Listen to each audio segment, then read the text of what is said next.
सीताराम बड़ी सुंदर कहानी है, महाराज जी की सुनाई हुई। हाथी और यमराज की है। इसका शीर्षक लिखा हुआ है मिले हुए अधिकार का सदुपयोग। तो महाराज जी के शब्दों में है, राम, एक हाथी था।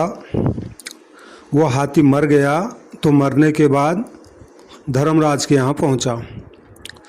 तो धर्मराज जी ने उसको पूछा कि अरे, तुझे इतना बड़ा शरीर दिया, फिर भी तू मनुष्य के बस में हो गया। जो मनुष्य तेरे एक पैर जितना था उसके तू बस हो गया। हाथी बोला, महाराज, यह मनुष्य है ही ऐसा, बड़े बड़े इसके बस में हो जाते हैं। तो धर्मराज जी ने कहा, हमारे यहाँ तो अनगिनत आदमी आते हैं, लेकिन हमको तो कुछ नहीं करते। हाथी ने जवाब दिया, महाराज, आपके यहाँ जो आते हैं वो सब मुर्दे आते हैं। अगर यहाँ कोई जिंदा आदमी आए तो आपको पता लगे कि आदमी क्या है। तो हाथी से ऐसा सुनने के बाद धर्मराज जी को आश्चर्य हुआ। तो धर्मराज जी ने अपने दूतों से कहा कि अरे, एक जो है जिंदा आदमी यहाँ लाओ। तो दूतों ने कहा, महाराज ठीक है। तो यमराज जी के दूत घूमते ही रहते थे। गर्मी के दिनों में उन्होंने देखा कि छत के ऊपर एक आदमी सोया हुआ है। उन्होंने सोचा इसको सोते सोते उठा के ले जाएं। तो दूतों ने उसके सोते सोते खाट उठा ली और चल पड़े रात में ही। तो जब चलते चलते उस आदमी की नींद खुली तो उसने देखा, क्या बात है, मेरी खाट कहाँ जा रही है। वो कायस्थ था, वो ग्रंथ लिखने का काम करता था। तो ग्रंथों में धर्मराज के दूतों के लक्षण आते हैं। तो वो समझ गया। उसने देखा कि ये धर्मराज जी के दूत ही मुझको उठा के ले जा रहे हैं। तो उसने जेब से कागज़ और कलम निकाली और कागज़ पर कुछ लिखा और उसको लिख करके जेब में रख लिया और कागज़ कलम फिर एक तरफ रख दी। उसने सोचा कि हम इस समय अगर कुछ चीज चप्पड़ करेंगे तो गिर जाएंगे और हड्डियां हमारी टूट टाट के बिखर जाएंगी। तो बेचारा खाट पर पड़ा रहा कि जो होगा देखा जाएगा। तो रात चलते चलते सुबह होते ही दूत यमलोक पहुंच गए। तो वहाँ धर्मराज जी की सभा लगी हुई थी। दूतों ने सामने खाट रखी नीचे। उस कायस्थ ने तुरंत जेब से वो लिखा हुआ कागज़ निकाला और दूतों के हाथ में दे दिया जो उसको लेके गए थे, और कहा, इस पत्र को धर्मराज जी को दे दो। उस पर विष्णु भगवान का नीचे नाम लिखा हुआ था। तो दूतों ने वह कागज़ धर्मराज जी को दे दिया। धर्मराज जी ने पढ़ा उसको। तो उस पत्र में लिखा था, धर्मराज जी से नारायण की यथा योग्य सेवा। यह हमारा मुनीम आपके पास आता है। अब आप इसके द्वारा ही अपना सब काम करा लेना। इतना लिख के नीचे फिर भगवान ने अपने, भगवान के दस्तखत थे, नारायण बैकुंठपुरी। तो पत्र को पढ़कर धर्मराज जी ने अपनी गद्दी छोड़ दी और बोले उस आदमी को, आइए महाराज, गद्दी पर बैठो। तो इस तरह धर्मराज जी ने कायस्थ को गद्दी पर बैठा दिया कि ये तो भगवान का हुक्म है। अब जब कायस्थ गद्दी पर बैठ गया यमराज जी की, तो दूत एक आदमी को फिर ले आए।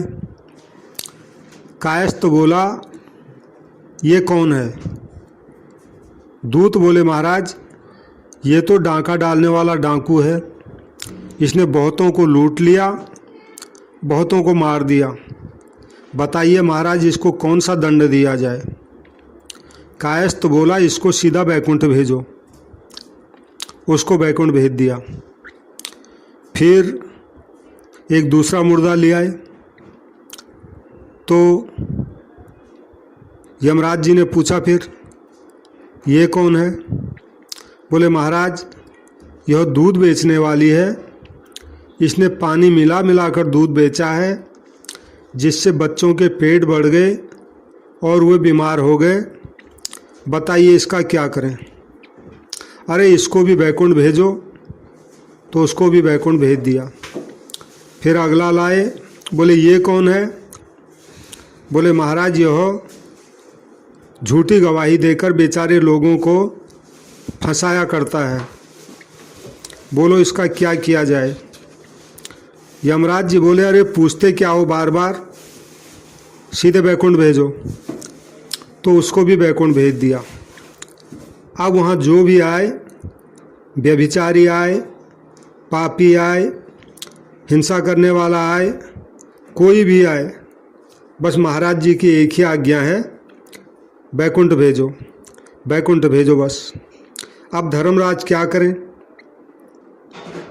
वो बैठे थे सामने असली यमराज जी, लेकिन अब भगवान के भेजे हुए हैं, क्या करें? चुपचाप रहे। तो गद्दी पर बैठा मालिक जो कह दे वही ठीक है। अब वहाँ बैकुंठ में जाने वालों की लाइन लग गई। भगवान ने देखा कि अरे इतने लोग यहाँ अचानक कैसे आने बढ़ गए? कहीं मृत्युलोक में कोई महात्मा तो प्रकट नहीं हो गए? क्या बात है जो सभी को बैकुंठ भेज रहे हैं? कहाँ से आ रहे हैं? तो देखा कि ये तो यमराज के यहाँ से ही आ रहे हैं और सीधे आ रहे हैं। तो भगवान खुद पहुँच गए यमलोक में, धर्मराज जी के वहाँ। भगवान को देखकर सब खड़े हो गए, धर्मराज भी खड़े हो गए। वह कायस्थ भी गद्दी पर बैठा था, वो खड़ा हो गया। भगवान ने पूछा, धर्मराज आपने सबको बैकुंठ भेज दिया, क्या बात है? क्या इतने लोग भक्त हो गए? धर्मराज बोला, प्रभु ये मेरा काम नहीं है, आपने जो अपना मुनीम भेजा है ये उसका काम है। भगवान ने मुनीम की तरफ देखा, यानी जो बैठा हुआ था कायस्थ वहाँ। भगवान ने कायस्थ से पूछा, अरे तुझको किसने भेजा? कायस्थ बोला, महाराज आपने भेजा। भगवान बोले, हमने कैसे भेजा? कायस्थ बोला, क्या मेरे बाप के हाथ की बात है जो मैं यहाँ आता? आपने ही तो भेजा है। आपकी मर्जी के बिना कोई काम होता है क्या? ये क्या मेरे बल से हुआ है? भगवान बोले, अच्छा ठीक है, लेकिन तूने ये क्या किया? कायस्थ बोला, मैंने क्या किया महाराज? अरे तूने सबको बैकुंठ भेज दिया। कायस्थ बोला, महाराज अगर बैकुंठ भेजना खराब काम है तो जितने संत महात्मा हैं उनको दंड दिया जाए। यदि यह खराब काम नहीं है तो फिर उलाहना किस बात की? इस पर भी आपको यह पसंद न हो तो उनको वापस भेज दो। परंतु महाराज भगवत गीता में लिखा है ये श्लोक कि यद गत्वा न निवर्तन्ते तद्धाम परमम मम, 15वें अध्याय का 16वां श्लोक है, जहाँ पर आपने खुद कहा है मेरे धाम में जाने के बाद फिर कोई पीछे लौटकर वापस नहीं आता। तो अगर वापस आएंगे तो आपको अपनी बात गीता जी में लिखी हुई पलटनी पड़ेगी, बदलनी पड़ेगी, निकालना पड़ेगा श्लोक। भगवान ने कहा बात तो ठीक है, कितना ही बड़ा पापी हो यदि वो बैकुंठ में चला जाए फिर लौट के थोड़ी आएगा, उसके तो पाप सब नष्ट हो गए। लेकिन तूने ये क्यों किया? कायस्थ बोला, महाराज मैंने क्या किया? मेरे हाथ में जब बात आएगी मैं तो यही करूँगा, सबको बैकुंठ ही भेजूँगा। मैं किसी को दंड क्यों दूँ? मैं जानता हूँ कि मुझे थोड़ी देर के लिए गद्दी मिली है तो फिर अच्छा काम क्यों न करूँ? लोगों का उद्धार करना क्या कोई खराब काम है? भगवान ने फिर धर्मराज से पूछा, धर्मराज तुमने इसको गद्दी कैसे दे दी? धर्मराज बोले, महाराज देखिए आपका कागज़ आया है, कागज़ में नीचे साफ साफ आपके दस्तखत हैं। भगवान ने कायस्थ से पूछा, क्यों रे, ये कागज़ मैंने कब तेरे को दिया? कायस्थ बोला, महाराज आपने गीता में स्वयं कहा है, सर्वस्य चाहं हृदय सन्निविष्टो, 15वें अध्याय का 15वां श्लोक है। इसका अर्थ ये होता है, मैं सभी के हृदय में रहता हूँ। अतः हृदय से आज्ञा आई कि कागज़ लिख दो तो मैंने लिख दिया, हुक्म तो आपका ही हुआ।